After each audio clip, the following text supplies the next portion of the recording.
जय जय रघुवीर समर्थ श्रीमत दासबोध दशक 8वा ज्ञानदशक मायोद्भव नाम समास दुसरा सूक्ष्म आशंका नाम श्रीराम समर्थ श्रीराम समर्थ मागा शोती आक्षेपिले ते पाहिजे निरोपिले निरावेवी कैसे झाले चराचर।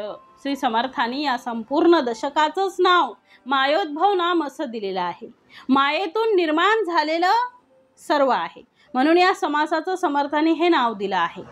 समर्थांना शिष्यांनी काही प्रश्न विचारलेले आहेत, या त्या प्रश्नाचं उत्तर श्री समर्थ या ठिकाणी या समासात देत आहे।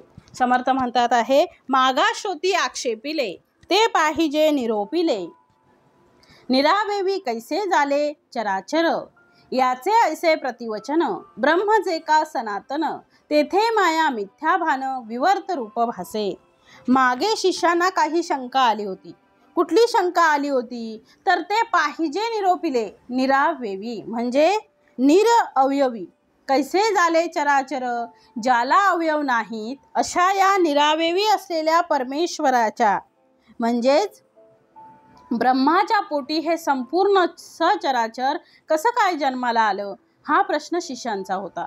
याचे ऐसे प्रतिवचन ब्रह्म जे का सनातन त्याचे उत्तर दिले जाते की ब्रह्म सनातन आहे।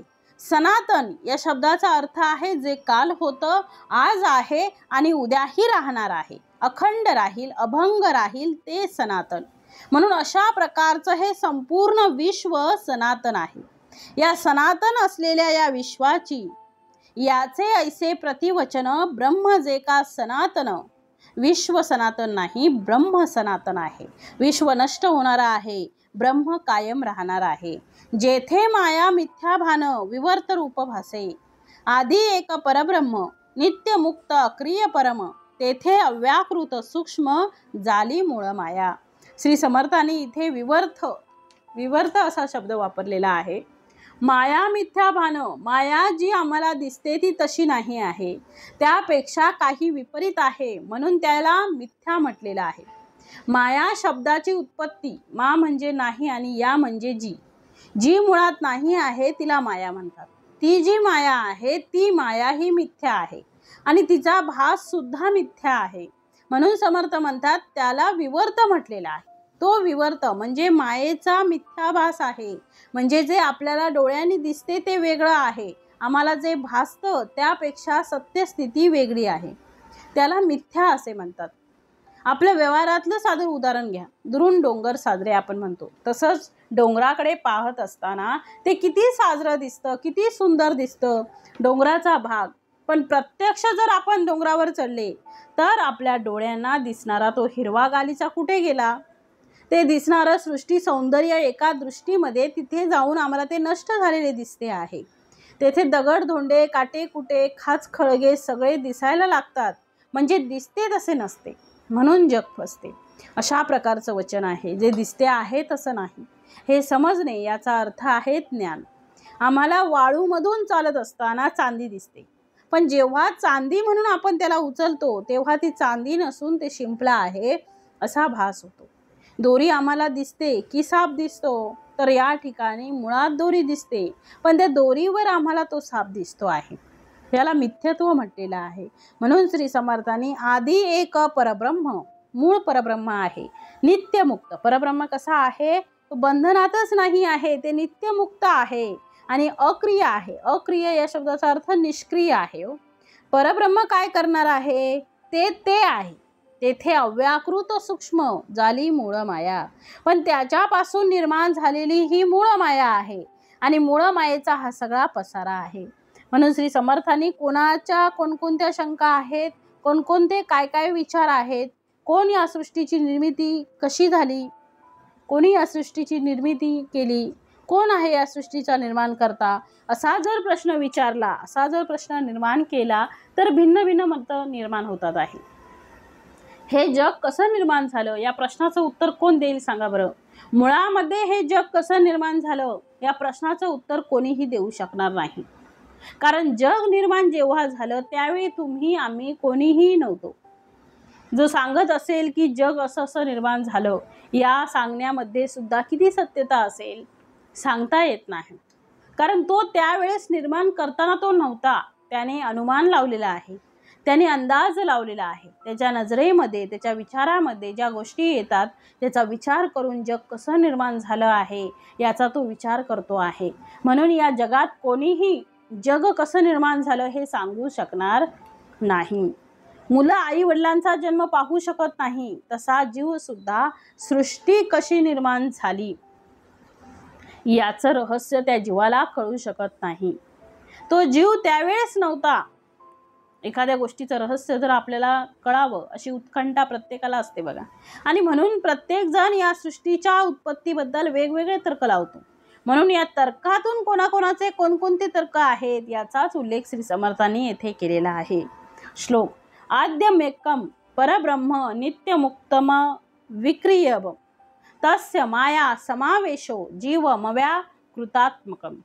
इथे आशंका शब्द वापरून इथे उत्तर दिलेलं आहे. एक ब्रह्म निराकार मुक्त अक्रिय निर्विकार तेथे माया ओडंबर कोठून झाली. ते ब्रह्म मुळात निराकार आहे, ते मुक्त आहे, ते निष्क्रिय आहे, ते निर्विकार आहे. असं असताना या संपूर्ण विश्वाला, या संपूर्ण मायेला कोणी निर्माण केलं, ही कुठून आली, ही शंका आहे. म्हणून पुढे म्हटलं आहे ब्रह्म अखंड निर्गुण. ब्रह्म कसा आहे, तो अखंड आहे, तो निर्गुण आहे. मग जे अखंड आहे, जे निर्गुण आहे असं परब्रह्म आहे, त्या निर्गुणाच्या ठिकाणी तेथे इच्छाधरी कोण, प्रश्न आला आहे की त्याची इच्छा कोणी धरली. निर्गुणी सगुणे विना इच्छा नाही. इच्छा हा शब्द सगुणाचा आहे. ज्याने हे सगुणत्व प्राप्त केलेलं आहे, ज्याला सगुणत्व मिळालेलं आहे, तो सगुण जो आहे तो इच्छा धरेल. जो मुळात निर्गुण आहे, तो निरिच्छा आहे, तो निष्क्रिय आहे, तो निर्विकार आहे, तो अखंड आहे, तो निर्गुण आहे. असा निर्गुण असलेल्या परब्रह्माला इच्छा कुठे जन्माला आली, ती कशी आली. म्हणून म्हटलं आहे निर्गुणी सगुणे विन इच्छा नाही. समर्थ म्हणतात आहे निर्गुणामध्ये सगुण आल्याशिवाय इच्छा जन्मू शकत नाही, इच्छा निर्माण होऊ शकत नाही. मुळी असेची ना सगुण म्हणून नामे निर्गुण तेथे झाले सगुण कोणे परी. पुन्हा प्रश्न, त्यांना शंका आली आहे. अनेक शिष्यांना ते म्हणतात आहे की मुळी असेची ना सगुण, जर सगुण असेल तर त्या सगुणाला सगुण कसं म्हणावं, कारण हा मुळात तो निर्गुण आहे. म्हणून नामे निर्गुण मुळी असेची ना सगुण, तो मुळात सगुण नाही, म्हणूनच त्याचे नाव निर्गुण पडलं. कोणाचं, तर परब्रह्माचं. तेथे झाले सगुण कोणे परी. मग तिथे जर मुळात निर्गुण आहे, गुणांचा लेश नाही आहे, तर त्या ठिकाणी सगुण हा जन्माला कसा आला, सगुणाचा स्पर्श कसा झाला, सगुणाची सुरुवात कशी झाली. निर्गुणाचे निगुण आले ऐसे जरी अनुवादले, लागो पाहे येणे बोले मूर्खपण. निर्गुणाला सगुणत्व जर आलं असं आम्ही जर म्हटलं तरी सुद्धा ते अज्ञानासारखं होईल की निर्गुण सगुण झाले असं काही लोक म्हणतात. म्हणून पुढे म्हटलं आहे एक मनती निरावयव. काही लोक म्हणतात परब्रह्म हा निरावयव आहे, त्याला अवयव नाही. म्हणून म्हटलं करून करता तो देव, त्याची लीळा बापुडे जीव काय जाणती. असलेला हा जीव अज्ञानी जीव अशा प्रकारे परब्रह्माचं खरं स्वरूप कसं काय, त्याची लीला कशी काय जाणू शकेल. करुणी अकर्ता तो देव, तो करतो आणि तरी सुद्धा तो अकर्ता असतो. म्हणून एक मनती तो परमात्मा, एक मनती तो परमात्मा आहे, कोण जाणे त्याची महिमा. प्राणी बापुडा जीवात्मा काय जाणे. प्राणी मात्राला, जीवाला परब्रह्माची कशी काय माहिती मिळेल, कशा प्रकारे त्याची ओळख होईल, कशा प्रकारे त्याचं गुणत्व आणि महिमा कळू शकेल, तर कळणार नाही. उगाच महिमा सांगती शास्त्रार्थ अवगा लोपिती, बळेची निर्गुणास म्हणती करुण्य करता. शास्त्रार्थ त्यांना कळत नाही, शास्त्रार्थ लोपून जातो. उगाच महिमा सांगती बळेची निर्गुणास म्हणती करुणीय करता. मुळात तो निर्गुण आहे, त्याला अकर्ता असताना सुद्धा कर्ता करून टाकलेला आहे. मुळी नाही कर्तव्यता, निर्गुणाला मुळामध्ये कर्तव्यता नाही. कोण करून अकर्ता, कोण करणार आहे, अकर्ता कसा करणार आहे. म्हणून म्हटलं आहे कर्ता अकर्ता हे वार्ता समूळ मिथ्या. कर्तेपण आणि अकर्तेपण या दोन्हींना इथे मिथ्यत्व आलेलं आहे असे हे काही म्हणतात. जे ठाईचे निर्गुण, जे मुळात निर्गुण आहेत, तेथे कैसे कर्तेपण, तरी हे इच्छाधरी कोण, सृष्टी रचाव्याची. परमेश्वराने मुळात तो निर्गुण असल्यामुळे त्या निर्गुण परमात्म्याला कुठल्याही प्रकारची इच्छा राहणार नाही, कारण तो मुळात निर्गुण आहे. मग त्याच्या ठिकाणी कर्तेपणा राहणार नाही. कर्तेपणा नाही तर इच्छा नाही, आणि जर इच्छाही नाही तर सृष्टी ही निर्माण झाली तरी कशी, अशा प्रकारची उत्कंठा शिष्याला आहे. इच्छा परमेश्वराची. अनेक लोक म्हणतात परमेश्वराची इच्छा म्हणजे जे होईल ते होईल, जे झालं असेल ते परमेश्वराची इच्छा. मग परमेश्वराची इच्छा असं आम्ही म्हणतो, म्हणून म्हटलंय ऐसी युक्ती बहुतेकांची, परी त्या निर्गुणास इच्छा कैची हे कळेना. आम्ही परमेश्वराची इच्छा असा शब्द वापरतो, पण मुळात परमेश्वराची काही इच्छा आहे का? ईश्वर इच्छा बली असे. जे काही परमेश्वर करेल, जे काही असेल, जे झालं असेल ते परमेश्वराच्या इच्छेनुसार झालं. चांगलं हो, वाईट व्हावो, जे व्हायचं ते होईल. म्हणजे परमेश्वर इच्छा करतो. मग परमेश्वर जो इच्छा करतो आम्ही म्हणतो तो सगुण असला पाहिजे, कारण इच्छेचा संबंध सगुणाशी आहे. आणि आम्ही आतापर्यंत बोलत आलो आहे की परमेश्वर हा निर्गुण आहे. मग परमेश्वर निर्गुण आहे की परमेश्वर सगुण आहे? निर्गुण आहे तर तो इच्छा कशी धारण करील, आणि सगुण आहे तर इच्छा धरून सृष्टी निर्माण जर केली असेल तर हा सगुण असलेला परमात्मा हा निर्गुण कसा राहील? अशा प्रकारचा सगळ्या प्रकारचा भ्रम, सगळ्या प्रकारची शंका या शिष्याच्या मनात आलेली आहे. तरी हे इतुके कोणे केले? ठीक आहे, आम्हाला माहिती नाही. मग एवढं मोठं जे विश्व निर्माण केलं ते कोणी केलं असेल? कोणीतरी केलेच असेल ना ते. किंवा आपणाची झाले देवे विन उभारले कोणे परी, ते आपोआपच निर्माण झालं का ते? ठीक आहे, देव बाजूला ठेवून देऊ, देवाने केलं नाही असं म्हणू. तो निर्गुण आहे, त्याने नाही केलं. मग हे केलं कोणी? हे संपूर्ण जगडांबर जे आहे, हे माया अवडंबर आहे, हे कोणी निर्माण केलं? हे संपूर्ण जगत कोणी निर्माण केलं? हा प्रश्न मात्र अजूनही अनुत्तरित राहतो. म्हणून म्हटलं आहे देवे विन झाले सर्व, देवाशिवाय हे सर्व झालं. मग देवास कैचा ठाव, येथे देवाचा अभाव दिसून आला. मग देवाशिवाय जर हे संपूर्ण निर्माण झालं असेल तर देवाचा अभावच आहे, म्हणजे देव नाही आहे. देव म्हणून सृष्टी करता. जर समजा देवाने ही सृष्टी निर्माण केली असं म्हटलं तरी येव पाहे सगुणता. मग त्या देवाला आम्हाला सगुणता द्यावे लागेल, कारण तो गुणात आल्याशिवाय, तो सगुण झाल्याशिवाय, त्या सगुणाशिवाय ही सृष्टी निर्माण होणार नाही. कारण सगुणत्व येईल, सगुणाच्या पोटी इच्छा येईल, इच्छेपोटी काय होईल? कार्यामुळे तो कर्ता ठरेल. अशा सगळ्या एकमेकात असलेल्या त्या सगळ्या साखळ्या आहेत. म्हणून म्हटलंय समर्थाने पुढे, निर्गुणपणाची वार्ता देवाची बुडाली. म्हणून तो देव आता निर्गुण राहिलाच नाही, देव ठाईचा निर्गुण. आता पुन्हा समर्थ सांगतात आहे देव ठाईचा निर्गुण. तरी सृष्टी करता कोण? कर्तेपणाचे सगुण नासिवंत. समर्थ म्हणतात आहे की परमेश्वर हा निर्गुणच आहे, पण शिष्यांचं म्हणणं आहे की ती निर्गुण आहे. तर मग सृष्टी कोणी निर्माण केली सांगा? आणि सृष्टी जर निर्माण करणारा जर कर्ता असेल तर कर्त्याने निर्माण केलेली जी काही सृष्टी आहे ही मुळात नाशिवंत आहे. म्हणून म्हटलं आहे येथे पडिले विचार. अशा प्रकारे विविध प्रकारचा विचार आलेला आहे. कैसे झाले सचराचर, सचराचर कसं निर्माण झालं? माया म्हणो स्वतंत्र, तरी हेही विपरीत दिसे. मायेला जर आम्ही स्वतंत्र म्हटलं तर ब्रह्मापेक्षा तर माया वेगळी आहे, आणि तिचं स्वतःचं जर अस्तित्व आहे तर परब्रह्मापेक्षा मायेचं महत्त्व वाढेल. परब्रह्माशिवाय माया आहे का? म्हणून असे नानाविध प्रश्न शिष्यांच्या मनात येतात आहे. म्हणून पुढे म्हटलं आहे माया कोणी नाही केली, हे आपणाची विस्तारली. ऐसे बोलता बुडाली देवाची वार्ता. मग आता माया कोणी निर्माण केली? ती माया निर्माणच झाली नाही. मग हेच तुम्ही सांगितलेलं आहे. मग आता देवाची वार्ता कुठे निर्माण झाली? अशा प्रकारचे विविध प्रकारचे संभ्रमात प्रश्न येथे शिष्यांचे आहेत. देव निर्गुण स्वतः सिद्ध, त्यासी मायेशी काय संबंध? ऐसा बोलता विरुद्ध दिसून आले. देव जर निर्गुण आहे, तो स्वतः सिद्ध आहे, तर तिथे मायेचा काय संबंध आला? म्हणून म्हटलंय सकळ काही कर्तव्यता आली मायेच्याची माथा, तरी भक्तांस उद्धारिता देव नाही की. मग सांगा की ही माया जर सर्व करणारी आहे, सकल काही कर्तव्यता आल्या आली मायेच्याची माथा. जर मायेनेच जर हे सर्व केलं असेल तर देव करणारा आहे असं कसं म्हणणार आम्ही? तरी भक्ता असं उद्धारिता देव नाही की. म्हणजे आता भक्ताचा उद्धार करणारी माया म्हणावी लागेल. मग नेमकं काय आहे? देवे विन नुसती माया, देवाशिवाय माया नाही. कोण नेईल विलया, आम्हा भक्त सांभाळाया कोणीच नाही. मग इकडे माया पण नाही आणि तिकडे ब्रह्म पण नाही, देव पण नाही, मग आम्हा भक्तांना कोण सांभाळील?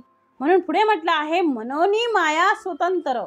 मग माया स्वतंत्र म्हणा, ऐसा अन्न घडे की विचार, मायेस निर्मिता सर्वेश्वर तो एकच आहे. आता पुन्हा ते सांगतात आहे की या मायेला निर्माण करणारा तो स्वतंत्र आहे, माया ही स्वतंत्र नाही आहे. म्हणून माया स्वतंत्र ऐसे न घडे की विचार. म्हणून माया स्वतंत्र नाही आहे.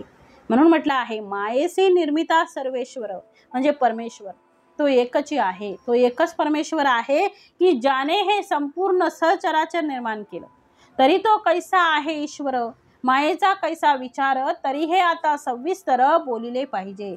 म्हणून श्री समर्थांना प्रार्थना शिष्यांनी केली की आता मात्र या गोंधळातून आम्हाला बाहेर काढा.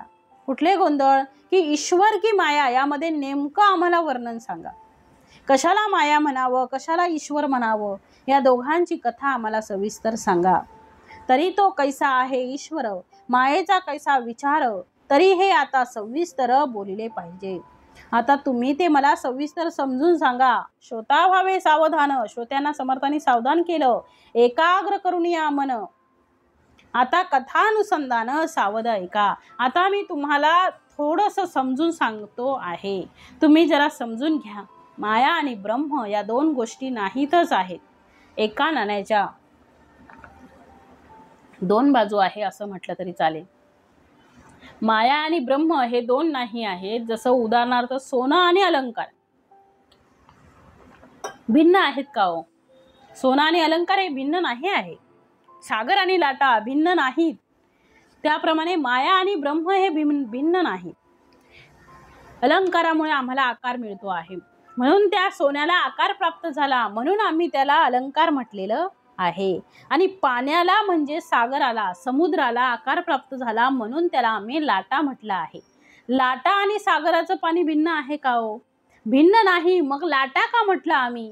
याला आकार प्राप्त झाला म्हणून. तसं प्रत्यक्ष ब्रह्म आणि त्याची माया ही पण भिन्न नाही आहे. म्हणून सोनं आणि त्यातून निर्माण केलेला अलंकार, माझ्या हातातील दिसणारी अंगठी, ही अंगठी सोन्याची आहे, म्हणजे याचा अर्थ या अंगठीमध्ये सोनंही आहे आणि ही अंगठी पण आहे. आकारामुळे हिला अंगठी म्हटलं, परंतु मुळामध्ये ते सुवर्ण आहे.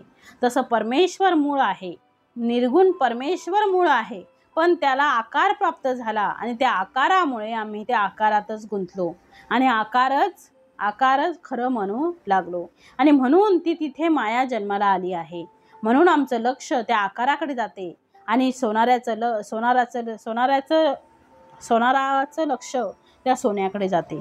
त्याप्रमाणे विचक्षण मनुष्य, बुद्धिमान मनुष्य, प्रज्ञावान मनुष्य परब्रह्म आहे ते सर्वत्र नटलेलं आहे, पण जे तुम्हाला दिसते तसं नाही असं आग्रहपूर्वक सांगतात. म्हणून आमचा जीव हा परब्रह्म आहे, परंतु आकारामध्ये आला म्हणून आम्हाला ती माया दिसते आहे. म्हणून आकार बाजूला सारला तर उरलेला परब्रह्म आहे. म्हणून समर्थ म्हणतात, श्रोती व्हावे सावधान. आता ऐका, मी तुम्हाला याचं सविस्तर स्पष्टीकरण सांगतो. श्रोता व्हावे सावधान, एकाग्र करून या मन, आता कथानुसंधान सावध ऐका. आता सावधतेने इथे ईश्वर आणि मायेचं वर्णन ऐका. ते वर्णन ऐकल्यानंतर तुम्हाला माया टाकता आली पाहिजे आणि त्यातलं जे ब्रह्मतत्व जे आहे ते स्वीकारता आलं पाहिजे. त्या ब्रह्मावर आपलं लक्ष केंद्रित करता आलं पाहिजे आणि मी परब्रह्म आहे या गोष्टी आपल्याला हळूहळू कळायला लागल्या पाहिजेत. आणि त्या कळण्यासाठी श्री समर्थ पुढे आले. पुढे आता ज्ञानाचा साठा हा सगळा आपल्यासाठी ठेवतात आहे. म्हणून म्हटलं आहे, एके आशंकाचा भाव जनी वेगळाले अनुभव, तेही बोली जेती सर्व यथानुक्रमे. आता मी तुम्हाला अनुक्रमाने सगळ्या गोष्टी सांगतो आहे की कोणाची काय मतं आहेत, कोण काय सांगत आहे ते मी तुम्हाला सांगतो आहे. एक म्हणती देवे केली, मनोनी हे विस्तारली, देवास इच्छा नसती झाली, तरी हे माया कैची.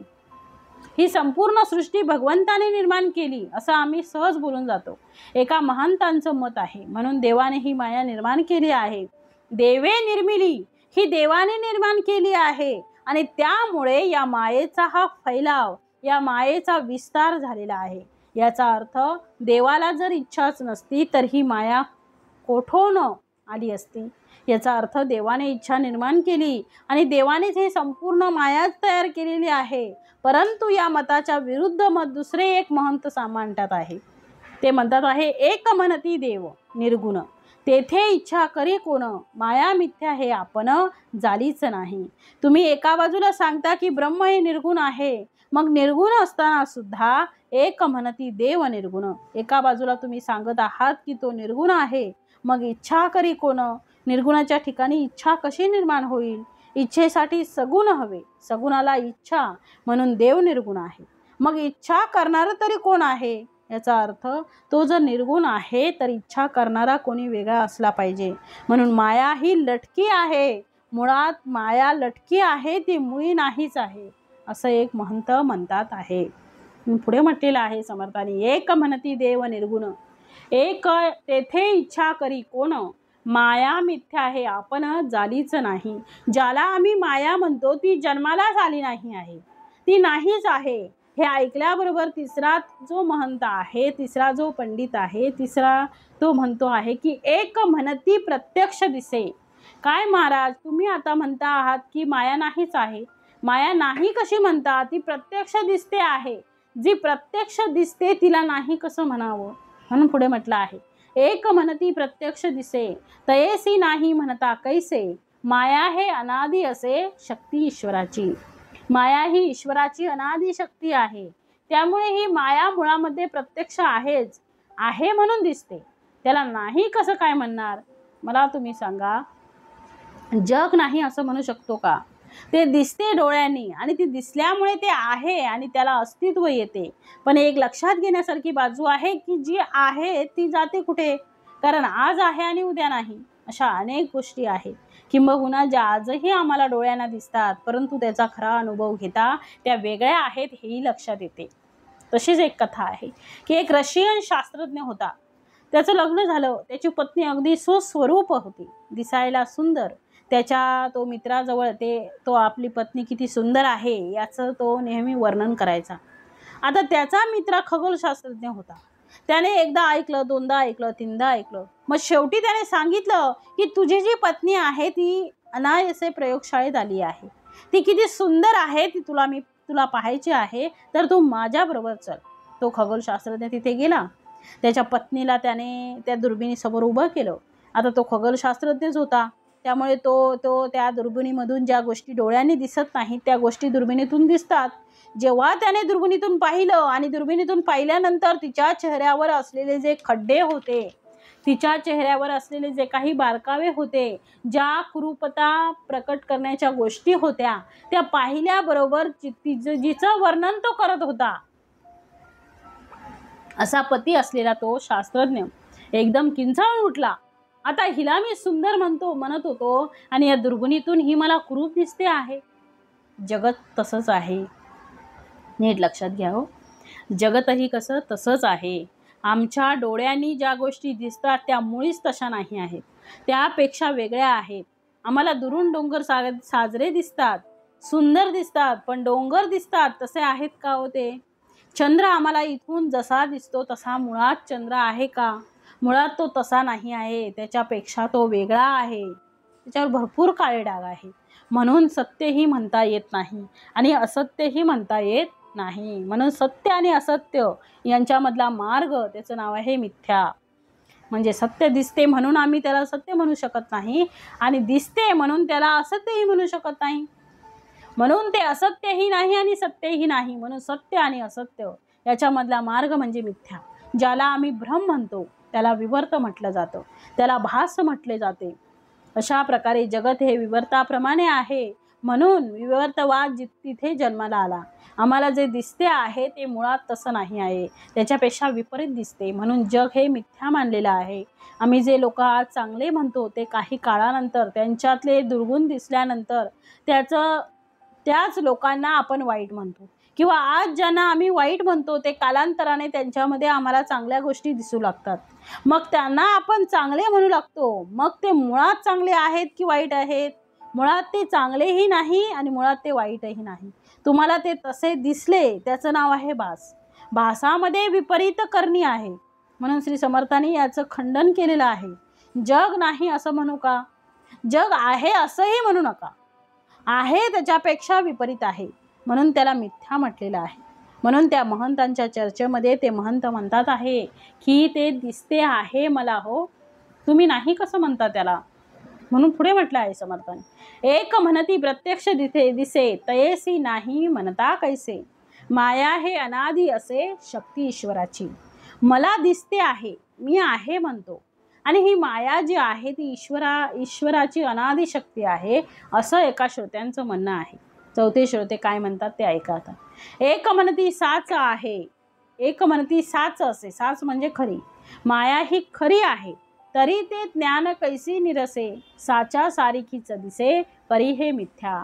पहिल्यांदा त्याने सांगितलं की मला दिसते आहे म्हणून खरं आहे. तो म्हणतो जे आहे ते ज्ञानाने तिचा नाश केला जातो. ज्ञानाने माया मारली जाते. मन मरे माया मरे.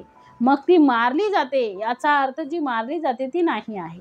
जी कायम राहते तिला आहे असं म्हणतात. जी आज आहे ती आणि उद्याही नाही, आज आहे आणि उद्या नाही, जी नष्ट होणारी आहे तिला सत्य कसं म्हणावं. म्हणून समर्थ म्हणतात आहे, एक म्हणती साच असे. खऱ्यासारखी दिसते ती, साच्या सारखी दिसते, परंतु ती नाही आहे. लहान मुलं ते साबणाचं पाणी करतात आणि त्याच्यामध्ये एक बारीकशी अशी पुंगळी टाकतात आणि आपल्या तोंडाने हवा त्याच्यात सोडतात. हवा सोडल्यानंतर त्याच्यात बुडबुडे निर्माण होतात, पाण्याचे फुगे निर्माण होतात. ते पाण्याचे फुगे ते असे हवेत उडतात, हवेत उडवतात. आता उडणारे जे फुगे आहेत ते फुगे दिसतात, पण ते फुगे नाही, ते पाण्यामध्ये पाण्याला आलेला तो एक वेगळा आकार आहे, ते पाणीच आहे. तसं मिथ्या हे जगत दिसते आहे, ते खऱ्यासारखं दिसतं आहे, ते दिसते आहे, पण जसे ते फुगे नाही त्याप्रमाणे हे सगळं जगत सत्य आहे असे दिसते. परंतु परी हे मिथ्या, परंतु ते मिथ्या आहे. किती उदाहरणं द्यावी हो. एक म्हणतात आहे, एक म्हणती मिथ्या स्वभावे, तरी साधन कासया करावे. भक्ती साधन बोलिले देवे, माया त्यागा कारणे. प्रत्यक्ष देवानीच सांगितले आहे. पाचवे श्रोते म्हणतात आहे की प्रत्यक्ष देवानी सांगितले आहे की हे संपूर्ण माया ही मिथ्या आहे. मग साधन कशाला करायचं? जे मुळात खोटं आहे त्या खोट्याला पुन्हा नष्ट करण्याचं काय कारण? ते मुळातच खोटं आहे, ते नाहीच आहे. मग त्यासाठी नष्ट करायचं काय कारण? मग ही अशी जर माया मिथ्या आहे तर त्या मिथ्या असलेल्या मायेला भक्तीचं साधन घेऊन मायेचा त्याग करण्याचं प्रत्यक्ष देवांनी सांगितलं आहे, परमेश्वरांनी सांगितलं आहे. म्हणजे याचा अर्थ माया आहे. पुढे म्हणतात आहे, एक म्हणती मिथ्या दिसते, भये अज्ञान सन्नेपाते. साधन औषध ही घेईच येते, परी ते दृश्य मिथ्या. भगवंताने सांगितलं साधन करा. कोणतं साधन करा? भक्तीचं साधन करा. भक्तीच्या साधनाच्या मार्गाने तुम्हाला जगत हे मिथ्या आहे हे जाणवू लागेल आणि ब्रह्म सत्य आहे याचा अनुभव येईल. मग श्री समर्थांना तो म्हणतो आहे, एक म्हणती मिथ्या दिसते. 6व्या नंबरचे श्रोते म्हणतात आहे, हे सगळं मला मिथ्या दिसते आहे. परी भय अज्ञान सन्नेपाते. सन्नेपात म्हणजे ताप, आजार. माणसाला विविध प्रकारचे आजार होतात आणि त्या आजारामध्ये जे माणसाला भासते वाटते ते त्यालाच वाटते, इतरांना वाटत नाही. तर जसं कावीळ होणाऱ्या व्यक्तीला सगळं जगत पिवळं वाटू लागते. मग सांगा, जगत जर पिवळं नाही आहे तर त्याला का वाटते? याचं उत्तर आहे, त्याचा जो आजार आहे तो आजार ताप येणाऱ्या माणसाला घर फिरल्यासारखे वाटते. पण घर फिरते का हो? चक्कर आलेल्या माणसाला आजूबाजूला सगळं जगत फिरते आहे असं वाटते, गोल गोल फिरते आहे आणि आपण पडतो आहे आणि आपण ज्या जागेवर बसलो आहे तिथून पडतो आहे असं वाटते आहे. तसा मनुष्य आहे का? तर नाही. तर याचं उत्तर आहे सन्नेपाते. त्याला तो आजार झालेला आहे, त्या आजारामुळे त्याला तसे भासते आहे. मुळात तसं नाही आहे. जो निरोगी आहे त्याला तसं वाटणार नाही, जो रोगी आहे त्याला तशा प्रकारचा आभास होईल.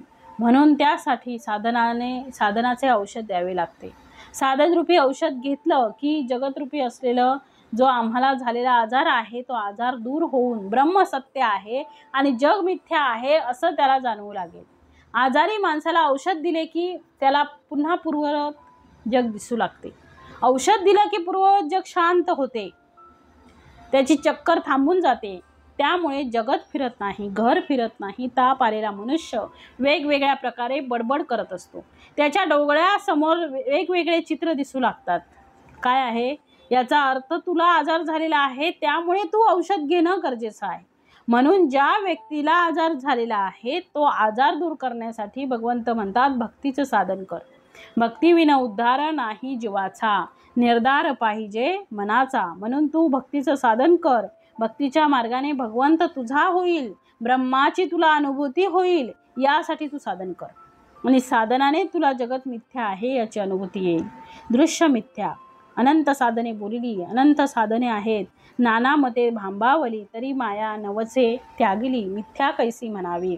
पुढे असलेला सातवे महंत म्हणतात आहे, सातवे श्रोते म्हणतात आहे, आतापर्यंत नाना प्रकारची शास्त्र निर्माण झाली आणि प्रत्येकाने आपली वेगवेगळी साधना सांगितली आहे. एक साधना नाही तर अनेक साधना आहेत आणि त्या अनेक साधना, प्रत्येक साधना एकापेक्षा वेगळीच आहे.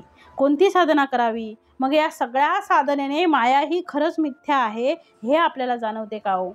माया नवचे त्यागिली, तरी सुद्धा मायेचा त्याग होत नाही. मग काय त्या साधनेला अर्थ राहिला? आठवे श्रोते म्हणतात आहे, मिथ्या बोले योगवाणी, मिथ्या वेदशास्त्री पुराणी, मिथ्या नाना निरूपणी बोलिली माया. या जगामध्ये वेदशास्त्र, पुराण, योगवाणी या सगळ्यांचं एक मत आहे. काय मत आहे? की माया मिथ्या आहे, माया सत्य नाही आहे. आमच्या डोळ्यांनी दिसते ते सत्य नाही आहे, हे जगत मिथ्या आहे असं एकमुखाने सांगितलं आहे. सगळ्यांनी या गोष्टीला संमती दिलेली आहे, कारण त्यांनी त्या अनुभवाच्या पातळीवर त्यांनी त्याचा अनुभव घेतलेला आहे आणि ते शास्त्र तसं सांगतात आहे. असे सांगितल्यानंतर सुद्धा तुम्हाला शंका काय यावी? या शंकेचे कारण काय? न पटण्याचं कारण काय? आमचा अहंकार. न पटण्याचं का पटत नाही आपल्याला? न पटण्याचं कारण आहे देहबुद्धी. म्हणून आम्ही ती देहबुद्धी टाकावी आणि देहबुद्धी टाकून संतांच्या वचनाला आपण मान्यता द्यावी. संतांच्या वचनाचं आम्ही अनुसरण करावं, त्यांच्यावर विश्वास ठेवावा. असं जर तुम्ही करू शकले तर तुम्हाला सुद्धा त्या संतांचा मागोवा घेऊन तुम्हाला सुद्धा तो अनुभव येऊ शकतो. म्हणजे तुमची तेवढी योग्यता करण्याची गरज आहे. म्हणून श्री समर्थांनी 9व्या श्रोत्यांचं काय मत आहे ते म्हणतात आहे बघा. माया मिथ्या म्हणता गेली, हे वार्ता नाही ऐकली. मिथ्या म्हणताच लागली समागमे. पाठीमागे लागते ती, जिला आम्ही मिथ्या म्हणतो. चोराला चोर म्हटल्यानंतर जसा तो चोर आपल्याच पाठीमागे लागतो. ओळखीचा चोर जीवानिशी मारी. म्हणून चोराला चोर म्हणता येत नाही, म्हणून मायेला माया म्हणता येत नाही. आजपर्यंत ही माया मिथ्या आहे असं म्हटल्यानंतर कोणाची तरी माया संपली आहे का हो? नुसतं हे जगत दिसणारं मिथ्या आहे असं म्हणून आपला व्यवहार सुटला का? मग मिथ्या आहे तर का जेवण करता, का घर बांधता? मिथ्या आहे तर का नोकरी करता? मिथ्या आहे तर का पोथी वाचता? हे जगत सगळं तुम्ही ज्या ज्या कृती कराल त्या सगळ्या गोष्टी जर मिथ्या आहेत, माया आहे तर का करता? याचा अर्थ नुसतं मिथ्या म्हटल्याने मी सुटत ती सुटत नाही. लोक मिथ्या म्हणतील पण त्या गोष्टी करतीलच, त्या सोडत नाहीत असं एक श्रोते म्हणतात आहे. मिथ्या म्हणता गेली असं कधी होत नाही, हे वार्ता नाही ऐकली. मिथ्या म्हणताच लागली समागमे. इतकं आम्ही त्याला मिथ्या मिथ्या मिथ्या म्हणून सुद्धा त्या मिथ्येच्या मागेच आम्ही लागतो आहे. 10वे श्रोते म्हणतात आहे, जयाचे अंतरिज्ञान, ज्याला अंतरापासून ज्ञान प्राप्त झालं म्हणजे आत्मज्ञान. नाही ओळखिले सज्जन, तयास माया मिथ्या भान, सत्याची वाटे. उत्तर दिले दुसऱ्याने, तू काय म्हणतोस आहे मिथ्या मिथ्या? तुला मिथ्या असून सुद्धा सत्य का वाटते? याचं उत्तर मी आता तुला देतो आहे. मिथ्या बोले योगवाणी, मिथ्या वेदशास्त्री पुराणी, मिथ्या नाना निरूपणी बोलिली माया. असंख्य साधने सांगितली गेली आहे. मायेशिवाय नाना मते व्यक्त झाली आहेत. त्यामुळे खरं तर मन भांबावून जाते, पण तरी तिचा काही केल्या निराश करता येत नाही. मग तिला मिथ्या कशी म्हणावी? मग समर्थ म्हणतात, माया मिथ्या म्हणता गेली, हे वार्ता नाही ऐकली, मिथ्या म्हणताच लागली समागमे. योगीजन म्हणजे आता म्हणतात आहे माया मिथ्या असे म्हणतात. वेदशास्त्र पुराणही माया मिथ्या असेच म्हणतात व ज्ञानी लोकही अध्यात्म निरूपणात अनेक प्रकारे माया मिथ्या असेच प्रतिपादन करतात आहे. मग समर्थ म्हणतात, जयाचे अंतरित ज्ञान याप्रमाणे सर्वांनी तिला मिथ्या म्हटले ठरविले असले तरी ती लगेच नाहीशी झाली असे तर कुठे ऐकू येत नाही. उलट मिथ्या म्हणताच ती येऊन चिकटते असेच दिसून येते बघा. म्हणून समर्थांनी म्हटलंय, जयाचे अंतरित ज्ञान, ज्याच्या अंतरित ज्ञान नाही ओळखले सज्जन, आणि ज्याने सज्जन ओळखलेले नाहीत, तयास माया मिथ्या भान सत्तेची वाटे. त्याला मायेचे मिथ्या अस्तित्व खरेच वाटते. जेने जैसा निश्चय केला तयासी तैसाची फळला, पाहे तोची दिसे बिंबला तैसी माया. ज्याच्या मनात मायेविषयी जसा निश्चय झाला असेल त्याला तसेच फळ मिळते. जो आरशात पाहत असतो त्याला आरशात स्वतःचे प्रतिबिंब दिसते, म्हणजे तो जसा असतो तसेच हुबेहूब प्रतिबिंब दिसते. मग माया ही सुद्धा तशीच आहे. म्हणून समर्थ म्हणतात आहे, एक म्हणती माया कैची, म्हणजे श्रोते म्हणतायत की एक म्हणती माया कैची, आहे ते सर्व ब्रह्मची, थिजल्या विखुरल्या कृताची ऐक्यता न मोडे. कुणी म्हणतात आहे की माया कुठली, ती नाहीच मुळी, जे सर्व आहे ते ब्रह्मच आहे. तूप हे थिजलेलं असो वा पातळ असो त्याची एकरूपता काही मोडत नाही. म्हणून समर्थांनी म्हटलंय, पहिलं काय कळलं पाहिजे? माया कळली पाहिजे, तर तुम्हाला ब्रह्मापर्यंत पोचता येईल. कारण ब्रह्म समजण्यासाठी हे सगळं आहे. तो ब्रह्म समजण्याच्या अगोदर माया समजून घ्यावी लागते. माया समजली की राहिलेला भाग तो ब्रह्मच असतो. जसं पेपर तपासत असताना चुका तपासल्या की राहिलेला भाग सगळा बरोबर आहे. म्हणून एखाद्या विद्यार्थ्याला जर 80 मार्क्स मिळाले असतील तर 20 मार्काच्या चुका, राहिलेलं सगळं बरोबर. तसं 20 मार्काची माया, राहिलेला पूर्ण ब्रह्म आहे. म्हणून पहिले माया आहे. म्हणून चूक काय आहे माया समजून घेतली आणि मग बरोबर काय आहे ते राहिलेलं काय आहे, परब्रह्म आहे. म्हणून समर्थांनी परब्रह्म कळावं म्हणून नानाविध प्रकारचे शब्द शास्त्रातले वापरले आहेत. शेवटी ब्रह्म कळण्यासाठी सुद्धा मायेचा आधार घ्यावा लागतो. म्हणून समर्थांनी या समासाची रचना केलेली आहे. ब्रह्म निर्गुण निराकार, ब्रह्म निसंग निर्विकार, ब्रह्मासी नाही पारावार, बोलती साधू. ब्रह्म सर्वांस व्यापक, ब्रह्म अनेकी एक, ब्रह्म शाश्वत हा विवेक, बोलिला शास्त्री. ब्रह्म कसे आहे? समर्थ म्हणतात, ब्रह्म निर्गुण आहे, ब्रह्म निराकार आहे. ब्रह्म निर्गुण म्हणजे गुणातीत आहे, तो गुणांच्याही पलीकडे आहे. याचा अर्थ सर्व गुणांचा तो काय आहे, समुदाय आहे, तो समुच्चय आहे. त्यातून सर्व गुण जन्माला आले, पण तो निर्गुण आहे, तो निराकार आहे. सगळे आकार त्याच्यापासून निर्माण झाले, पण तो आकाराच्याही पलीकडे आहे. जसं निर्गुण हा शब्द तसा निराकार हा शब्द सुद्धा ब्रह्माला वापरलेला आहे.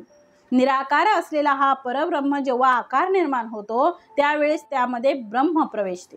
जसं उदाहरणार्थ जगामध्ये संचलित होणारा कुठलाही जीव हा देहाशिवाय तो संचलित होऊ शकत नाही. त्याला जीवदशा प्राप्त झाली आणि तो जीव जेव्हा पंचमहाभूतांनी तयार केलेल्या देहामध्ये प्रविष्ट होतो तेव्हा तो जीव तो देहाच्या माध्यमातून संचलित होतो. तो देहाच्या माध्यमातून संचलित होत असताना आपल्याला तो देह हलताना दिसतो आहे, देह चालताना दिसतो आहे, देह बोलताना दिसतो आहे, देह ऐकताना दिसतो आहे, देह कार्य करताना दिसतो आहे. परंतु या देहाच्या मागे असलेला तो देहातीत म्हणजे तो देहाला लिप्त नाही आहे असा जो परब्रह्म आहे तो परब्रह्म कसा आहे, निराकार आहे. त्याला आकार नाही. आकार कोणाला आहे? या पंचमहाभूतांनी तयार झालेल्या या सृष्टीला आकार आहे.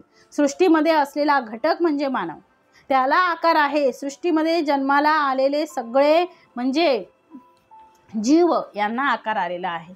परंतु ब्रह्म हा निराकार आहे. तो कसा निराकार आहे तर आकाशातून पडलेलं पाणी जमिनीवर ठेवलेल्या विविध प्रकारच्या पात्रांमध्ये जेव्हा ते पाणी पडते तेव्हा त्या ठेवलेल्या विविध प्रकारच्या पात्रांमध्ये जेव्हा ते पाणी पडते तेव्हा त्या पाण्याला येताना मात्र आकार नसतो, पण ज्याच्यात पडते त्या ठिकाणी आकार प्राप्त होतो. बाहेर जर भांडं जड असेल तर भांड्यांचा आकार तयार होतो आणि बाहेर जर तळ असेल तर त्या तळ्याचा आकार प्राप्त होतो. जसं भांडं तसा आकार. मग ते पाणी तळ्यासारखं आहे की ते भांड्यासारखं आहे? ते कशाही सारखं नाही. ते ज्या पात्रामध्ये प्रवेश करते आहे त्या पात्राला जो आकार आहे तो आकार आम्हाला ब्रह्माचा दिसतो आहे. पण ब्रह्म मात्र म्हणजे आकाशातून पडलेलं पाणी हे मुळात निराकार आहे. तसं ब्रह्म मुळात निराकार आहे. म्हणून समर्थ म्हणतात आहे ब्रह्म निर्गुण निराकार, ब्रह्म निसंग निर्विकार, त्याला कुठलाही विकार नाही आणि तो निसंग आहे, त्याला कोणाचाही संग नाही. म्हणून समर्थ म्हणतात आहे ब्रह्मासी नाही पारावार, बोलती साधू. ब्रह्म हा इतका असीम आहे, इतका व्यापक आहे की त्या व्यापकाची कल्पना करवत नाही. ब्रह्म सर्वांशी व्यापक, एकाला व्यापक नाही सर्वांना व्यापक आहे. ज्याप्रमाणे आकाश सर्वांना व्यापक आहे, तुम्ही कुठेही धावत गेले तरी तुमच्या डोक्यावर आकाश हे कायम आहे. त्या आकाशाला टाळून आम्हाला बाहेर जाता येत नाही. त्याप्रमाणे ब्रह्माला टाळून किंवा ब्रह्माला सोडून आम्हाला ब्रह्मापेक्षा वेगळं होता येत नाही. तुम्ही आकाशापेक्षा जसं वेगळं होऊ शकत नाही, आकाशाच्या बाहेर तुम्ही जाऊ शकत नाही, अवकाश तुमच्या डोक्यावर कायम राहते आहे, त्याप्रमाणे ब्रह्म कसे आहे तर सर्वांशी व्यापक. ब्रह्म अनेकी एक हा एक मुद्दा महत्त्वाचा आहे. ब्रह्म अनेकी एक आहे. अनेकांमध्ये एकच ब्रह्म आहे. गायी अनेक असतील पण दुधाचा रंग मात्र एकच आहे. तसं देह अनेक जरी असतील तर त्यातला आत्मा मात्र एकच आहे. ते आत्मतत्व जे आहे त्या आत्मतत्वामध्ये काहीही भेद नाही. अनेक देव दिसतात आहे, परंतु त्या अनेक देवांमध्ये सुद्धा आम्ही अनेक देवता मानतो. अनेक देवतांना आम्ही पूजतो, परंतु असं पूजत असताना सुद्धा अनेकी सदा एक देवासी पाहे असं समर्थ सांगतात. अनेक देवतांना पूजत असताना सुद्धा आकाशातम पतितम तोयम यथा गच्छति सागरम सर्वदेवम नमस्कारम केशवम प्रतिगच्छति. तुम्ही कोणालाही नमस्कार केला तर तो शेवटी एका परब्रह्माला मिळतो. तिथे जरी केशव शब्द वापरला असला तरी केशव म्हणजे श्रीकृष्ण, बालकृष्ण किंवा विष्णूंचा अवतार असा म्हणून तुम्ही त्याच्याकडे नुसतं पाहू नका, तर त्या ठिकाणी पाहत असताना त्या परब्रह्माला ते शेवटी जाऊन पोचते. आकाशातून पडलेलं पाणी ज्याप्रमाणे शेवटी सागराला जाऊन मिळते, ते कुठेही पडो तसं आम्ही कुठल्याही भगवंताला जरी नमस्कार केला तर तो भगवंत शेवटी तो एका परब्रह्माला जाऊन मिळतो. त्याप्रमाणे अनेकी सदा एक देवासी पाहे. अनेक समर्थांनी एका वाक्यात सांगितलं आहे अनेकी म्हणजे विविधता, कोणी टाळलेली नाही.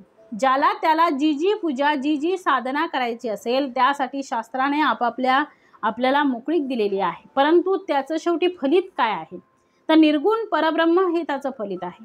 निर्गुण निराकार हा तुम्हाला प्राप्त होणार आहे, तो एका परब्रह्माला जाऊन मिळणार आहे. आणि म्हणून समर्थ म्हणतायत की शेवटी आकार पाडला जातो, आकार टाकून द्यावा लागतो आणि निराकाराकडे जावे लागते. म्हणून अनेकी सदा एक देवासी पाहे.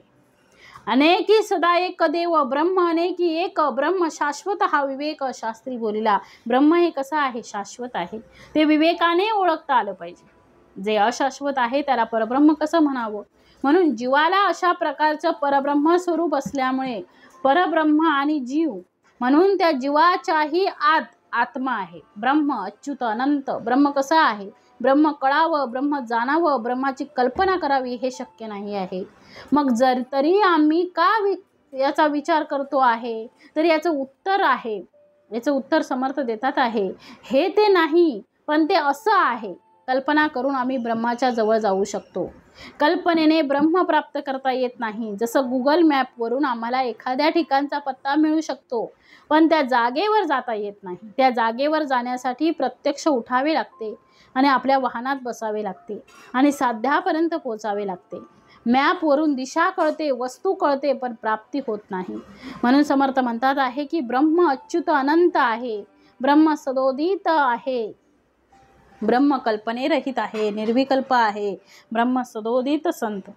ज्याप्रमाणे तो अचल असतो तसा हिमालय आपल्या जागेवर स्थिर आहे, तसं ब्रह्म सुद्धा आपल्या जागेवर कसं आहे, स्थिर आहे. ब्रह्म कल्पनेरहित आहे, कारण ब्रह्माची कल्पना करण्यासाठी कल्पना हे क्षेत्र अंतःकरणाचं आहे, जाणीव हे क्षेत्र अंतःकरणाचं आहे. मग जाणीव अंतःकरण करते. अंतःकरण मुळामध्ये जड आहे आणि जड परब्रह्म ओळखू शकत नाही. म्हणून समर्थ म्हणतात कल्पनेच्या पलीकडे आहेत, मनाच्याही पलीकडे आहेत. ब्रह्म कल्पनेरहित ते निर्विकल्प आहे. जेथे विकल्प येतो त्याचंच नाव मन आहे. मनाच्या जागेत, मनाच्या कक्षेत, मनाच्या मर्यादेत जन्म एखाद्याचा झाला की मनामध्ये दोन एकाच वेळी जन्माला येतात. म्हणून मन म्हणजे द्विधा. आपण म्हणतो की माझं मन द्विधा परिस्थितीत आहे, द्विधा मनस्थितीत आहे, द्विधा मनस्थिती आहे, याचा अर्थच तो मनाच्या क्षेत्रात आहे. म्हणून मन, बुद्धी, चित्त आणि अहंकार हे जे अंतःकरण पंचक आम्ही म्हणतो, तर अंतःकरण पंचकाच्या सुरुवातीला अंतःकरण, मग ती गोष्ट मनात येते. जेव्हा जाणीव मनोवृत्ती धारण करते तेव्हा त्याच्यावर विकल्प येतो. म्हणून ब्रह्म हा निर्विकल्प आहे, ब्रह्म मन हे सविकल्प आहे.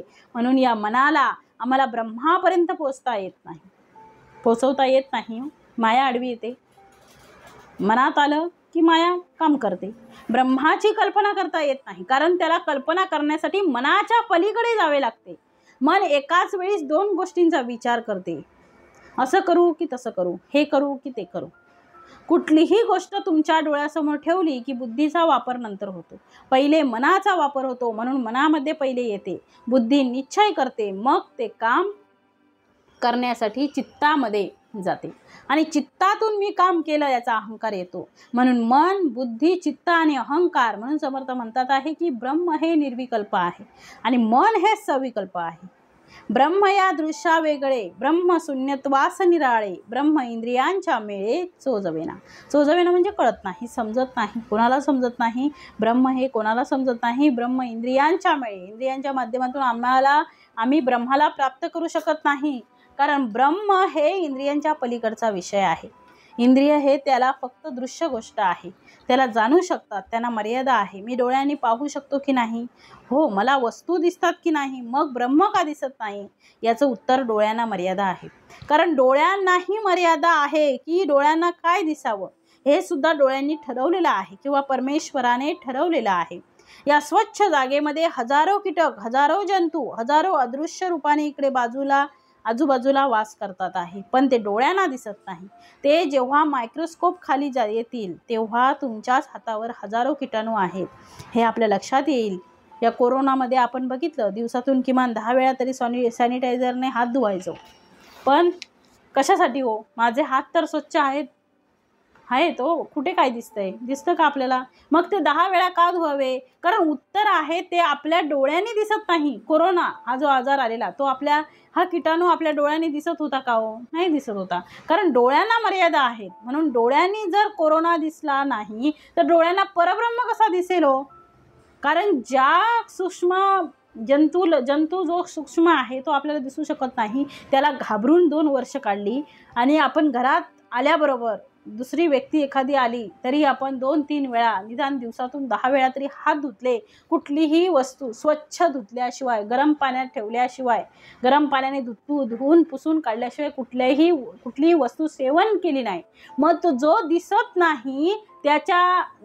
नाही, कोरोना आपल्याला कधीच दिसला नाही. दिसला का हो? नाही दिसला. तरी सुद्धा त्याच्या भीतीने आपण किती काळजी घेतली. मग कोरोना जर डोळ्यांनी दिसला तर परब्रह्म कसा दिसेल हो?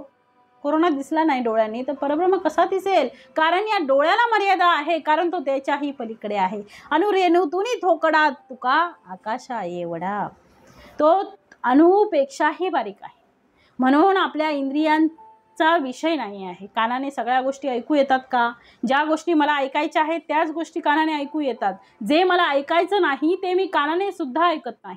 आपण म्हणतो ना, ऐक रे बाबा, याचा अर्थ ऐकू येते पण ऐकत नाही. म्हणजे कानांना सुद्धा मर्यादा आहे.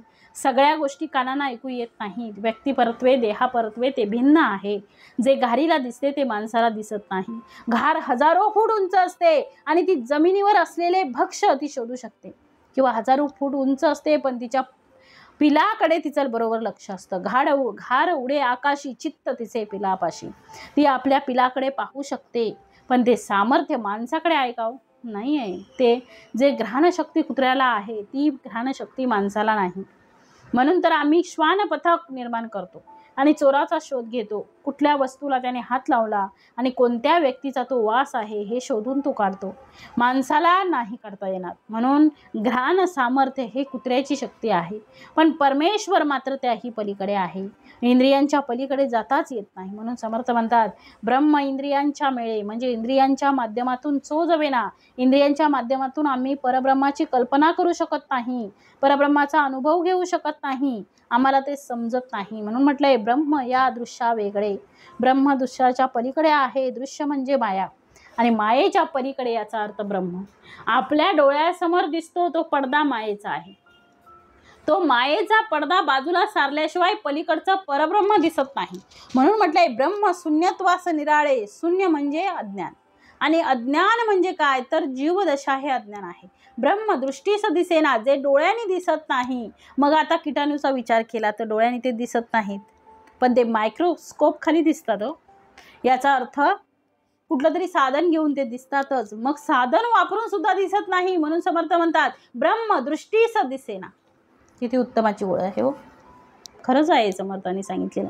मग साधन वापरून जे दिसत नाही ते काय आहे? ब्रह्म आहे. ब्रह्म दृष्टीस दिसेना. कितीही कुठलंही साधन वापरा. पृथ्वीवर राहून चंद्रावर असलेले खड्डे दिसतात, पण ब्रह्म मात्र कोणत्याही मायक्रोस्कोप खाली दिसत नाही. म्हणून समर्थ म्हणतात ब्रह्म दृष्टीस दिसेना, ब्रह्म मूर्खासी असेना, ब्रह्म साधूविन येना अनुभवासी. दृष्टीस दिसेना म्हणून ब्रह्म मूर्खासी असेना. म्हणून मूर्खाला ब्रह्म दिसत नाही. कोण मूर्ख आहे तर समर्थ म्हणतात ज्याला मी जीव आहे असं वाटतो, मी देह आहे असे वाटते, अशा मूर्खाला ब्रह्म दिसणार नाही. ब्रह्म मी आहे असे वाटते. ब्रह्म दिसण्यासाठी ब्रह्म व्हावे लागते. ब्रह्म दिसण्याची गरज नाही, ब्रह्म व्हावे लागते. याचा अर्थ मी ब्रह्मच आहे. फक्त ब्रह्म मी आहे हे जाणावे लागते. ब्रह्म आम्हाला संत, साधू, सज्जन आणि सद्गुरू यांच्याशिवाय अनुभवाला येऊ शकत नाही, कारण त्यांनी त्यांचा अनुभव घेतलेला आहे. त्यांनी अनुभव घेतलेला आहे ते वाट योग्य दाखवू शकतात, म्हणून ते मार्गदर्शक आहेत. त्यांनी सांगितलं तसं चाललं की ब्रह्मापर्यंत आम्ही जाऊन पोचतो. ब्रह्म सकळाहुनी थोर. ब्रह्म जगामध्ये असलेल्या त्या थोर वस्तू आहेत त्या सर्व थोरपेक्षा ब्रह्म थोर आहे. ब्रह्म ऐसेसा नाही सार, ब्रह्म सूक्ष्म गोचर ब्रह्मादिकांसी. ब्रह्म सूक्ष्म अगोचर. समर्थ म्हणतात ब्रह्म ते सूक्ष्म आहे आणि ते अगोचर आहे. याचा अर्थ ते इंद्रियांना दिसणार नाही. गोचर, गो म्हणजे इंद्रिय आणि इंद्रियांमध्ये असणे याचा अर्थ गोचर असणे. ब्रह्म अगोचर आहे, ते इंद्रियांच्या शक्तीच्याही पलीकडे आहे. हो, ते कोणाला? ब्रह्मा विष्णू महेश यांना सुद्धा, ब्रह्मादिकांना सुद्धा ब्रह्म अगोचर आहे. म्हणून म्हटलं आहे थिजले आणि विखुरले हे स्वरूपी नाही बोलिले, साहित्य भंगले येणे बोले मनती एक. कुणी म्हणतात आहे माया कुठली? ती माया ती नाहीच आहे मुळी. मग जे सर्व आहे ते काय आहे? ब्रह्म आहे. जसं तूप हे थिजलेलं असो, पातळ असो, त्याची एकरूपता कधी मोडते का? नाही मोडत. तसं समर्थ म्हणतात आहे की थिजले आणि विखुरले. दुसरे कुणी म्हणतात आहे की हा दृष्टांत योग्य नाही, या दृष्टांताने बोलण्यास संगती राहत नाही, म्हणून अयोग्य आहे, कारण स्वरूपाच्या ठिकाणी घट्ट अथवा पातळ हे काहीही नसते. म्हणून म्हटलंय एक म्हणती सर्व ब्रह्म, हे न कळे जयास वर्म, तयाच अंतरीचा भ्रम गेलाच नाही. कुणी म्हणतात आहे की सर्व ब्रह्म आहे, मग यातील वर्म ज्याला कळत नाही त्याच्या अंतरीचा भ्रम गेलेला नाही असं समजावं. आणि एक म्हणती एकची देव, तेथे कैसे आणले सर्व, सर्व ब्रह्म हे अपूर्व आश्चर्य वाटे. कुणी म्हणतात देव एकला एक आहे, दुसरी वस्तूच नाही, म्हणजे देव एकला एकच आहे, तेथे सर्व कुठले आणले? सर्व ब्रह्म म्हणणे ही अपूर्व आणि आश्चर्यकारक वाटतं. म्हणून म्हटलं आहे एक म्हणती एकची खरे, आणूही नाही दुसरे, सर्व ब्रह्म येणे प्रकारे सहजची झाले.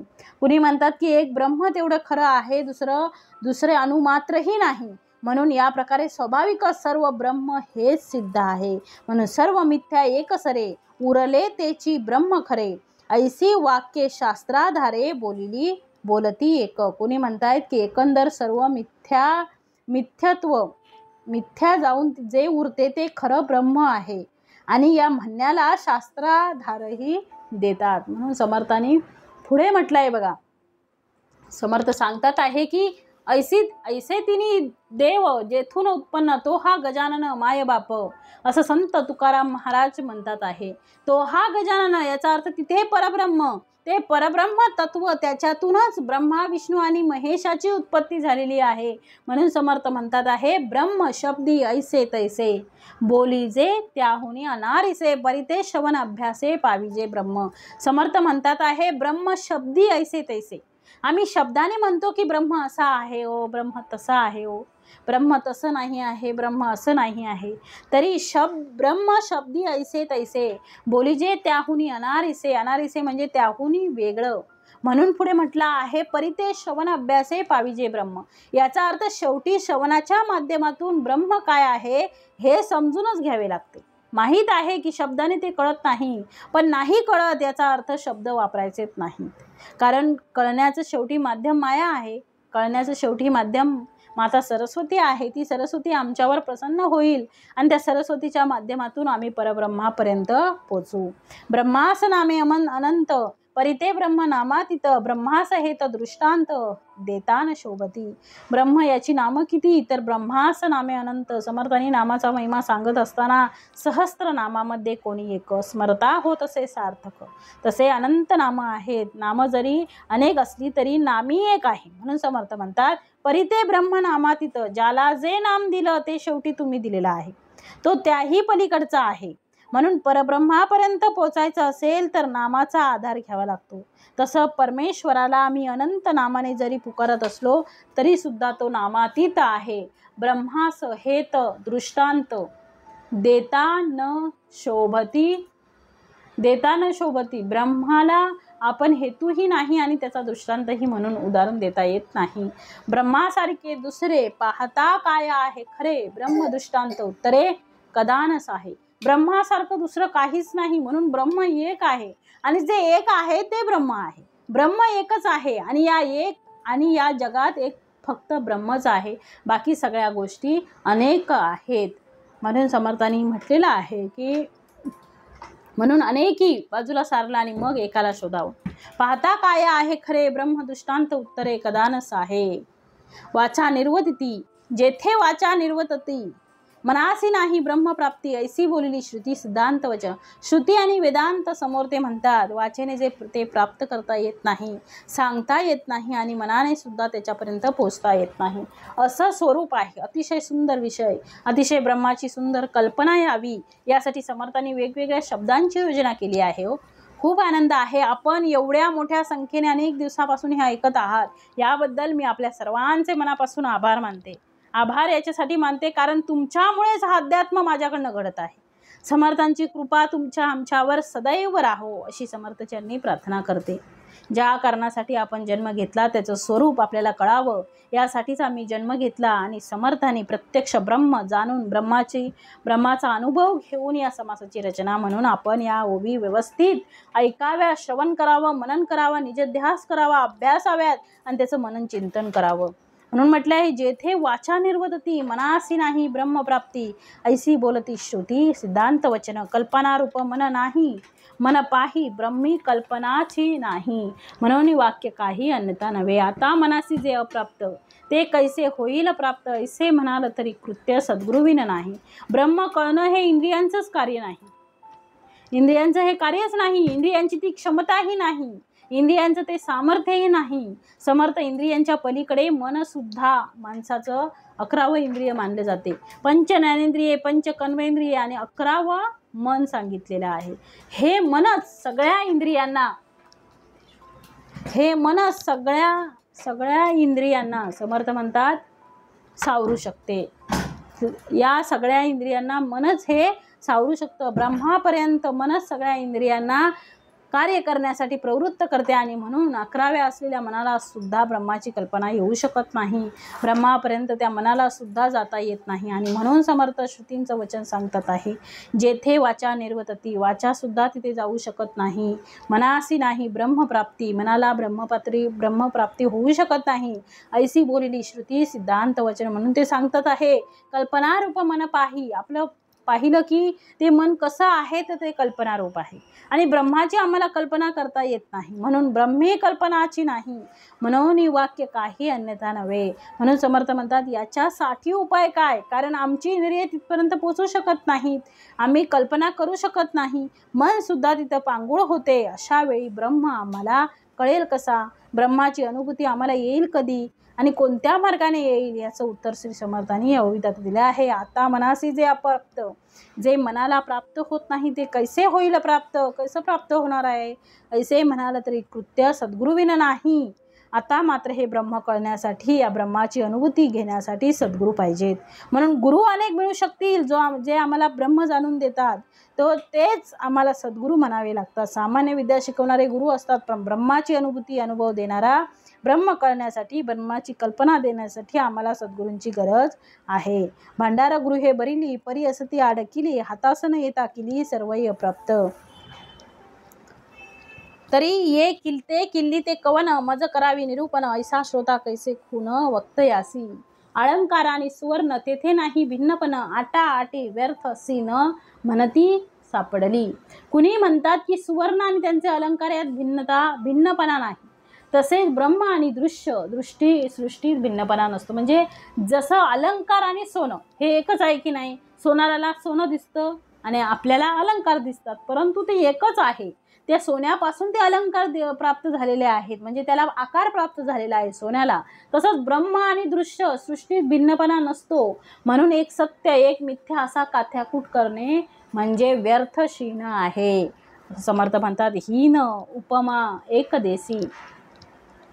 उपमा एकदेसी कैसे साहिल वस्तूसी, वर्ण व्यक्ती अव्यक्तासी साम्यता न घडे. आत्मवस्तूला अपूर्ण एकदेशी उपमा कशी देता येईल, ज्याला रंग आहे आकार आहे त्याच्याशी अव्यक्त ब्रह्माची तुलना कशी करता येईल. म्हणून समर्थ म्हणतात सुवर्णी दृष्टी घालिता, मुळीचा आहे व्यक्तता, अलंकार सोने पाहता सोनेची असे. सुवर्ण हे व्यक्त असून आपल्या दृष्टीस ते दिसू शकते, सुवर्ण आपल्या दृष्टीला दिसू शकतं. अलंकार सुवर्णाचे असल्याने तेही सोनच आहे, म्हणजे अलंकार आणि सोनं याच्यात काही भिन्नता नाही. मुळी सोनेची हे व्यक्त, जड एकदेशी पीत, पूर्णाचा अपूर्णाचा दृष्टांत केवी घडे.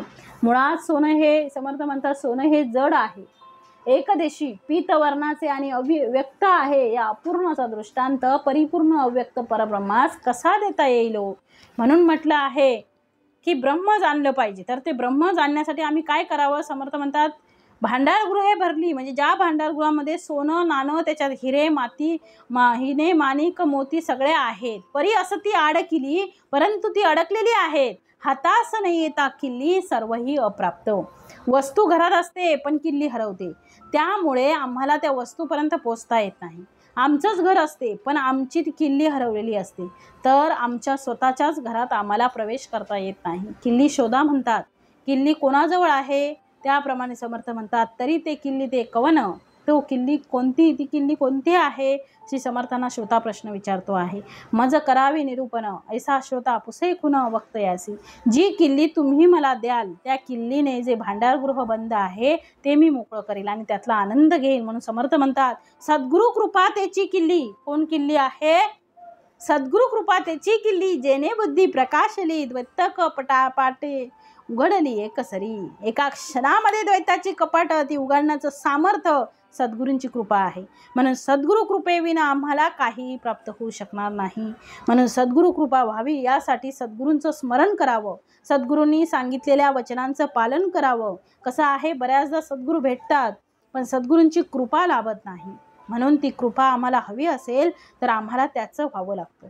ज्याप्रमाणे गाईचं वासरू झालं तरच गाईच्या वासराला ते गाईचं दूध प्राप्त होते, तसं सद्गुरूंचं जर आम्ही सत्शिष्य झालो तर सद्गुरूंची कृपा आपल्यावर आम्हाला सहजरित्या आम्हाला प्राप्त होईल. आणि म्हणून समर्थ म्हणतात सद्गुरु कृपा त्याची किल्ली, किल्ली दुसरी नाहीच आहे. हे ब्रह्म ज्या कपाटात अडकलेला आहे ते ब्रह्म जाणण्यासाठी आणि ती कपाट उघडण्यासाठी. कोणती कपाट तर त्याला 2 दरवाजे आहेत. त्याला समर्थ म्हणतात द्वैत कपाटे. उघडली म्हणजे भेदाभेद, ब्रह्म तू आणि मी हा जो भ्रम आहे, भेदभाव आहे, हा भेदाभेदच आहे. द्वैत म्हणजे 2 आणि अद्वैत म्हणजे 1. आणि एक म्हणजे ब्रह्म आहे. जोपर्यंत दोघांना बाजूला सारत नाही तोपर्यंत आम्हाला एक प्राप्त होत नाही. म्हणून समर्थ म्हणतात, तेथे सुख असे वाढ नाही मनास पवाड, मने विन कैवाड साधनाचा. म्हणून श्री समर्थ म्हणतात, मने विन प्राप्ती होईल आणि वासनेशिवाय तृप्ती होईल. जिथे कल्पनेची उत्पत्ती नाही, म्हणजे जिथे कल्पना जन्मालाच येत नाही, कारण ब्रह्म कल्पनातीत आहे, मनाच्याही पलीकडे आहे. म्हणून ज्या ब्रह्माला आम्ही प्राप्त केल्यावर जिथे मनाशिवाय जे प्राप्त होते, वासनेशिवाय आम्ही तृप्त होतो आणि कल्पनेशिवाय सुद्धा आम्हाला ज्याला मिळवता येतं असं ते ब्रह्म आहे. ते कोठे आहे, त्याची जागा कोठे आहे, समर्थांनी सांगितलंय, ते परेहून पर मन बुद्धी गोचर, संग सोडिता सत्वर पावी जेते. ते परेहून पर, परा नावाची एक वाणी आहे, त्या वाणीच्याही पलीकडे या ब्रह्माचं स्थान आहे. 4 प्रकारच्या वाणी, परा, पच्चंती, मध्यमा आणि वैखरी. आणि उफराट नाम म्हणजे वाणीतून, म्हणजे समर्थ म्हणतात आहे, परा, पच्चंती, मध्यमा, वैखरी. परा वाणी ही आमच्या नाभिकवनाजवळ आहे, पच्चंती आमच्या हृदयाजवळ आहे, मध्यमा आमच्या कंठाजवळ आहे आणि वैखरी जिभेजवळ आहे. म्हणून परा, पच्चंती, मध्यमा आणि वैखरी याचा उल्लेख समर्थांनी एका समासात केलेला आहे. उठाउठी. समर्थ पुढे म्हणतात, कारण उफराट या नामासाठी वाल्मिक तरला, उठाउठी भविष्य बदला शतकोटी चरित्र रघुनाथाचे. उफराट नाम म्हणजे परावाणीतून घेतलेलं नाम, ते परावाणीतून म्हणत होते. परावाणी म्हणजे जी वाणी आमच्या नाभी कमलाजवळ आहे, त्याच्या थोडं पलीकडे गेलं की आम्हाला ब्रह्माची प्राप्ती होते. म्हणून समर्थांनी येथे परावाणीचा उल्लेख केला आहे. म्हणून ते म्हणतात, ते परेहून पर. नामदेव महाराजांनी सुद्धा उल्लेख केलेला आहे, परेहून पर ते घर तेथे राहू निरंतर, सर्व सांडुनी माझे आळी वाचे विठ्ठल रखुमाई. म्हणून प्रत्येक संतांनी सुद्धा परावाणीच्या पलीकडे ब्रह्माचं स्थान आहे असं आवर्जून सांगितलेलं आहे. म्हणून परेहून पर, परेशिवाय पर आहे म्हणजे पलीकडे आहे, मनबुद्धी अगोचर, मनाच्या आणि बुद्धीच्या पलीकडे आहे. संग सोडिता सत्वर पावी जेते. म्हणजे कोणाचा संग सोडायचा आहे, संग देह बुद्धीचा सोडायचा आहे आणि देह स्वतःला मी आहे असं म्हणतो आहे आणि म्हणून त्याला कोणापर्यंत पोचता येत नाही. म्हणून देहबुद्धी ती आत्मबुद्धी करावी, सदा संगती सज्जनाची धरावी असे सगळं संत सांगतात आहे. म्हणून समर्थ पुढे म्हणतात आहे की सुवर्णी हीन उपमा. समर्थ म्हणतात आहे, हीन उपमा एकदेसी कैसे साहेल वस्तूसी, वर्ण व्यक्ती अव्यक्तासी साम्यता न घडे. सुवर्णी दृष्टी घालिता मुळीचा आहे व्यक्तता, अलंकार सोने पाहता सोनेची असे. सुवर्ण हे व्यक्त असून आपल्या दृष्टीस ते दिसू शकते, अलंकार सुवर्णाचे असल्याने तेही सोनेच आहे. मुळी सोनेची हे व्यक्त, जड एकदेशी पित, पूर्णास अपूर्णाचा दृष्टांत केवी घडे. मुळात सोनं हे जड आहे, एकदेशी पित वर्णाचे आणि व्यक्त आहे. या अपूर्णाचा दृष्टांत परिपूर्ण अव्यक्त परब्रह्मास कसा करता देता येईल. दृष्टांत ती तुका एकदेशी, तेने घडे कळायासी, सिंधू आणि लहरीसी भिन्नत्व कैसे. दृष्टांत हा नेहमी एकदेशीच असतो, पण परब्रह्माची काही कल्पना यावी म्हणून तो द्यावा लागतो. समुद्र आणि त्याच्या लाटा यात भिन्नत्व कसे असेल, कारण समुद्राच्या त्या लाटा आहेत. लाटा म्हणजे त्या समुद्राच्या पाण्याला आकार आलेला आहे. उत्तम मध्यम कनिष्ठ, एका दृष्टांते कळे स्पष्ट, एका दृष्टांते नष्ट संदेह वाढे. दृष्टांतात उत्तम, मध्यम आणि कनिष्ठ असे प्रकार असतात. उत्तम दृष्टांत असेल तर विचार स्पष्टपणे कळतो आणि या उलट एखाद्या दृष्टांताने झालेले ज्ञान नष्ट होऊन संदेह मात्र वाढतो. कैचा सिंधू कैची लहरी, अचळास चळाची सरी, साचा इसी ओडंबरी मानूच नये.